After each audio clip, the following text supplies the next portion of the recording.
Kanchiyar Swaraj science public സ്കൂളിന്റെ നേതൃത്വത്തിൽ flash മോബും കൂട്ടയോട്ടവും സംഘടിപ്പിച്ചു. ലോകകപ്പ് ഫുട്ബോളിനും 2036 ഇന്ത്യയിൽ നടക്കുന്ന ഒളിമ്പിക്സിനും സംസ്ഥാന സർക്കാർ ആവിഷ്കരിച്ച തൂഫാൻ നാർക്കോട്ടിക് ഹണ്ടിനും പിന്തുണയർപ്പിച്ചാണ് പരിപാടി സംഘടിപ്പിച്ചത്. സാമൂഹ്യ പ്രതിബദ്ധതയിൽ ഊന്നി മികച്ച വിദ്യാഭ്യാസം നൽകുന്ന സ്കൂളാണ് സ്വരാജ് സയൻസ് സ്കൂൾ. പാഠ്യവിഷയങ്ങൾക്കൊപ്പം കരിക്ക് സ്പോർട്സിനും മികച്ച പിന്തുണയാണ് സ്കൂൾ അധികൃതർ നൽകുന്നത്. ലോകകപ്പ് ഫുട്ബോളിനും 2036 ഇന്ത്യയിൽ നടക്കുന്ന ഒളിമ്പിക്സിനും സംസ്ഥാന സർക്കാർ ആവിഷ്കരിച്ച തൂഫാൻ നാർക്കോട്ടിക് ഹണ്ടിനും പിന്തുണയർപ്പിച്ചാണ് പരിപാടി സംഘടിപ്പിച്ചത്. ഉപ്പുതല ടൗണിൽ 7ാം ക്ലാസ് വിദ്യാർത്ഥികൾ അവതരിപ്പിച്ച ഫ്ലാഷ് മോബ് വിദ്യമായി.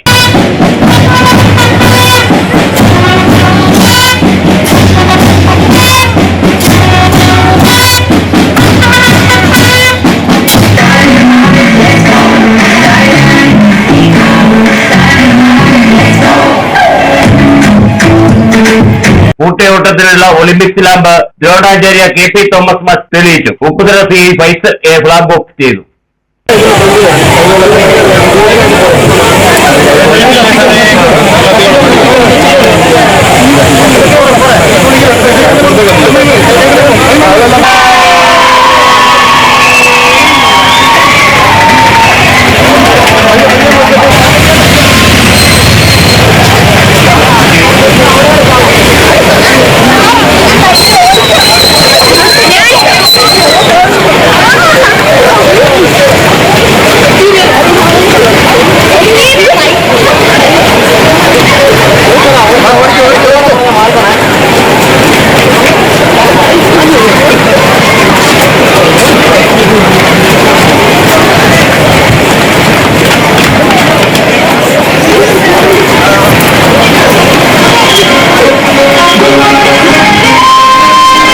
പരിപാടിയുടെ ഉദ്ഘാടന യോഗത്തിൽ ഉപ്പുതല CI ഫൈസൽ അധ്യക്ഷത വഹിച്ചു. School manager father Emmanuel Kizhakkethalakkal മുഖ്യപ്രഭാഷണം നടത്തി.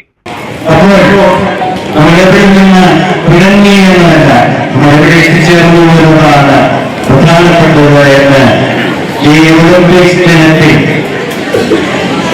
ജൂൺ 23 തീയതി ഒളിമ്പിക്സ് ഡേ ആഘോഷിക്കുമ്പോൾ നമ്മുടെ ഓർമ്മയിൽ നമുക്ക് സൂക്ഷിക്കാം. ജില്ലാ പഞ്ചായത്ത് അംഗം ടോണി തോമസ്, ജെയിൻ അഗസ്റ്റിൻ, ഫാദർ റോണി തോമസ്, KP മഹേഷ്, അരുൺ ജിത്തു തുടങ്ങിയവർ സംസാരിച്ചു. Idukki vision news, Upputhala.